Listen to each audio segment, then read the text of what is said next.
యువనేత నారా లోకేష్ తన యువగళం పాదయాత్రలో యువతకు మాటిస్తూ ఆంధ్ర రాష్ట్రంలో నిరుద్యోగ సమస్య లేకుండా చేసేదానికి ప్రభుత్వ ప్రైవేట్ స్వయం ఉపాధి ద్వారా 20 లక్షల మందికి ఉద్యోగాలు కల్పిస్తుంది ఈ తెలుగుదేశం పార్టీ.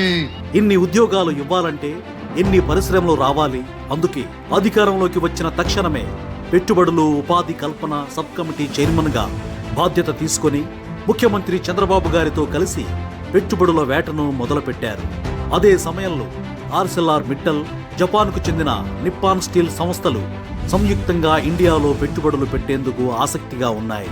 ఈ విషయం తెలుసుకున్న మంత్రి లోకేష్ అమెరికాకు వెళ్లినప్పుడు సంస్థ ప్రతినిధులను కలిసి ఏపీలో పెట్టుబడులు పెట్టేందుకు ఆహ్వానించారు.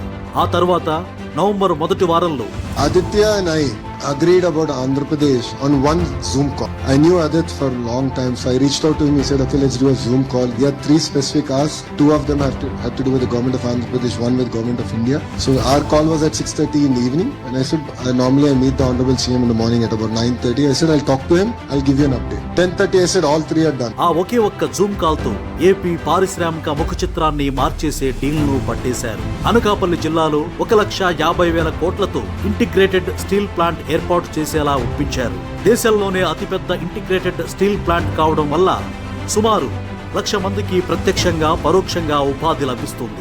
పెట్టుబడులు పక్కా అని తెలిసాక ఏపీ ప్రభుత్వం తరపున అనుమతులన్నీ వేగంగా మంజూరయ్యాయి. ఏఎంఎన్ఎస్ సంస్థకు ప్రభుత్వం ఎకరా 51.39 లక్షల చొప్పున 2,200 ఎకరాలను కేటాయించింది. 17.8 మిలియన్ టన్నుల కెపాసిటీతో ఏర్పాటయ్యే ఈ స్టీల్ ప్లాంట్ తొలి దశలో 7.3 మిలియన్ టన్నుల కెపాసిటీతో జేవీ నక్కపల్లి సమీపంలో 70,000 కోట్ల పెట్టుబడులతో ప్లాంట్ నెలకొల్పుతోంది. దీనివల్ల 30,000 మందికి పైగా ప్రత్యక్ష పరోక్షంగా ఉపాధి అవకాశాలు లభిస్తాయి. 2026 మార్చి 23న భూమి పూజ చేసుకుంటున్న ఈ ప్లాంట్ నిర్మాణాన్ని 2029 నాటికి పూర్తి చేయాలని లక్ష్యంగా పెట్టుకున్నారు. అనకాపల్లికి ఆర్సెల్ఆర్ మిట్టల్, నిప్పాన్ స్టీల్ రావడంతో మరిన్ని పరిశ్రమలు ఈ జిల్లాకు క్యూ కడుతున్నాయి.